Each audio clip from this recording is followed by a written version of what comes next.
Hi everyone, it's me again, Mia, and welcome back to my channel again. And for those of you who are first timer here on this channel, I encourage you to click the subscribe button down below, and of course, do not forget to click the tiny bell button beside the subscribe button for you to be notified every time that I upload videos here on this channel.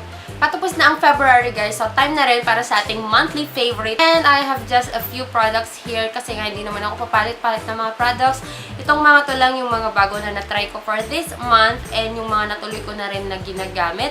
So let us start with this product here. This is the ColourPop Ultra Matte Lip in the shade Highball. Ito guys, ito yung nasa lips ko ngayon. Gustong-gusto ko siya kasi nagsiset siya na matte. Yun nga, kasi nga, matte lip siya eh, di ba? Gustong-gusto ko yung shade niya and gustong-gusto ko na nagsiset siya na matte. Kaya, favorite ko talaga to ngayon guys. At this month of February, hindi ako masyado ngayon nag-red kahit February. Gusto ko yung light lang. Ayan. Moving on to this brush. This is the ever-famous mushroom brush. Ginagamit to ng halos lahat nata ng YouTubers na pinapanood ko. Ito guys, nakuha ko lang naman to sa swap na binigay sa akin ni Sis Angelica. If you haven't seen that swap video yet, I will put the link down below or here on the I button. So, kung nasaan man siya, ayan, pindutin nyo para mapanood nyo after nyo panoorin tong video. And gustong-gusto ko siya guys kasi pang mabilisan siya kasi sobrang laki nga naman ng kanyang ano, 'di ba? Sobrang laki ng kanyang area. Ano bang tawag dito sa ganito? Basta malaki siya. So, mabilis kang mag-blend ng product. Eh, alam niyo naman ako guys, lagi akong late sa work ko. Hindi naman laging late sa work, pero lagi akong late na nagpre-prepare para sa work ko. So, para hindi ako ma-late sa work, kaya kailangan natin ng mabilisan na pang-apply ng product and pang-blend. This Nichido eyelash curler. If you've seen my review of mascara, Revlon mascara, sabi ko doon, or sinabi ko na rin sa mga ibang vlogs ko na hindi ako nagka-curl guys ng lashes ko.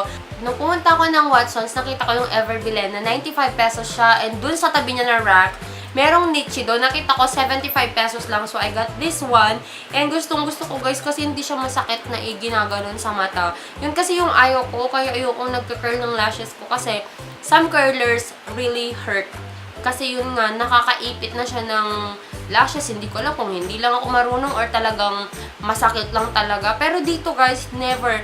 Hindi ko naramdaman yung ganong pain na ano. And ang galing niya mag-curl. Ang galing-galing niya mag-curl. And very comfortable siya kasi ito nga, napapasok yung daliri dito sa loob niya.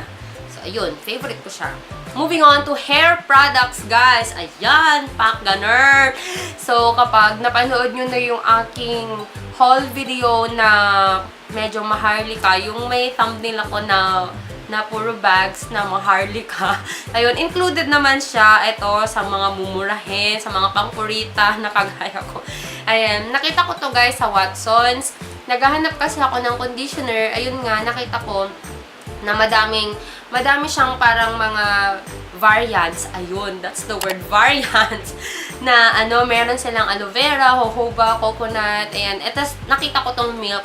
And sobrang bango nito guys. Sobrang bango niya. Ayan. Ayan na yung malapit ko na siyang ma-1/4. Kasi ito na yung ginagamit ko guys na conditioner ko everyday. Kasi ano lang siya, 1 minute hot oil treatment. And hindi ako nagsisisi na binili ko to. 132 pesos lang ata to guys, or wala pa siyang 140. So, if you're looking for a hair treatment o gusto nyo na makatipid kayo sa conditioner nyo, ito guys yung bilhin nyo. Grabe, sobrang lambot ng buhok.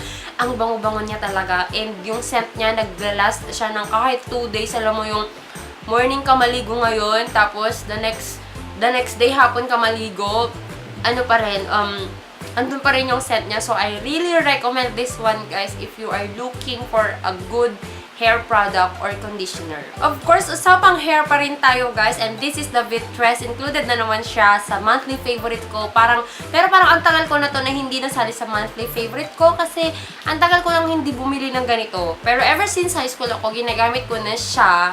Kasi nga, sobrang nakaka-tame siya ng ng mga frizzy hair na ganyan. So, ito yung ginagamit ko na pang-tame ng aking hair. So, if you're on a budget, 80 pesos to guys. Medyo may kamahalan kung titingnan nyo, pero sobrang tipid nito. Kasi konting-konti lang ilalagay mo dun sa hair mo, ayun. natitame na niya. Sobra. And nakaka-moisturize siya ng ating hair.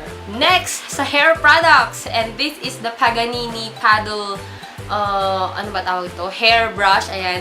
Gustong-gusto ko to guys kasi maliban sa medyo pink and violet siya. Ayan. Eto, may ano siya, malaki siya. Tingnan nyo naman parang 1/4 na ata ng ulo ko. So, isang ganun mo lang. Kasi nga gusto ko yung mga products na pang madalian. Sabi ko kasi inyo, late ako lagi nagpre-prepare, so dapat pang madalian. So, parang ilang swipe lang ng hair ko guys. Kaya na niyang suklayin yung buong hairs ko, yung lahat ng hair ko dyan. So, gustong-gusto ko to. This is from Paganini. And napakalambot din naman niya sa buhok or sa scalp, guys. So, I recommend this one to you guys if you are looking for a good hair brush. Ito, maganda siya. Moving on to another category. This is the brush point na toothbrush automatic. Hindi ko alam kung anong tawag sa ganito, automatic or whatever. Basta ito yung may battery na nilalagyan na yan. Ganyan siya. Meron akong vlog na parang inano ko ata to, in-unbox ko siya, but hindi pa siya up by now. Kasi ang dami ko pang vlogs na hindi ko na-upload, but I will upload that one soon. Ito, gustong-gusto ko siya guys kasi alam nyo, mas nakakalinis to. Nakita ko nga dun sa may ano ng dentist na dapat may ganito tayo para at least once a month ito yung, once a week ito yung pang brush natin sa teeth natin para mas maiwasan natin yung pag-build up ng plaque. Ayun. Sobrang nagugustuhan ko siya kahit may braces ako guys. Hindi nasisira yung ano ko, yung mga brackets ko at saka mga rubbers ko. So, I recommend this one to you guys. Or meron din ganito sa Oral-B kung wala tong brush point na to. Meron ding Oral-B na nakita ko. Medyo may kamahalan nga lang, pero sulit naman kasi isang pack to guys. Madami siyang laman, madaming head. My favorite clothing of the month, and this is the long sleeve hair. Ayan, hindi ko alam kung saan to galing. Bigay to ni lola ko eh. Sobrang ano to, ginagamit ko siya halos everyday. Halos ginagamit ko siya everyday kasi medyo malamig yung panahon. Tapos, tingnan nyo naman, medyo nakakasakit na tayo. So, nilalamig talaga ako guys. So, kahit ngayon, ginamit ko na naman siya. Kasi medyo malamig. Or malamig lang ako sa pakiramdam ko. Ayun. So, gustong-gusto ko siya kasi hindi siya masyadong makapal. Hindi rin siya masyadong manipis. So, sakto lang sa weather natin. For the last item that I will be featuring here in this monthly favorite is this bag. Nakita nyo na to guys sa mga Maharlika bag. Pero hindi to Maharlika, I think. Galing pa rin to sa lola ko. Ayan, hiningi ko sa kanya pa ng pinanggo-grocery daw niya to eh. Sabi ko, ba pinanggo-grocery mo lang yung ganyan nang sabi ko, kaya yan. Hiningi ko, sobrang gustong-gusto ko siya kasi may packet siya dyan, may packet siya dito, may packet pa siya sa loob. Ito yung ginagamit ko guys na everyday na pang duty ko. Tapos pag hindi ko duty, pag lumalabas kami ni Mac, nakasama namin si Bebe. Ito pa na naman, kahit hindi namin kasama si Bebe, ginagamit ko siya. Ayan.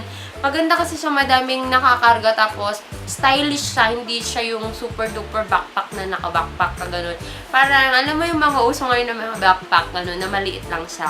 So, ang daming nakakarga, andito na yung diaper ni Bebe, tsaka yung mga damit niya, extra na damit niya. So, gustong-gusto ko yung bag na yan. That's all for my February favorites, guys. I hope you enjoyed watching this video and I hope may nakita kayong product na magugustuhan nyo and gusto nyong matry. So, head on now sa mga stores na sinabi ko kung interested kayo, but I will still put the links of the products or kung saan ko sila nabili para makita nyo or kung hindi nyo naintindihan yung pag-explain ko dito sa video. But still, I hope you enjoyed and please do not forget to give me a thumbs up para masaya tayong lahat, and don't forget to comment your favorite product of the month, guys. Kasi, yun nga, nagtatry ako ng mga sinasuggest nyo ng mga products. And i-share nyo to sa mga kaibigan nyo na nangangailangan ng mga murang products. Kasi alam nyo naman, guys, mga mura lang yung mas tinatry ko na product, mas affordable kasi. Yes, so please do not also forget to subscribe if you haven't yet already. So I'll see you guys on my next video. Bye!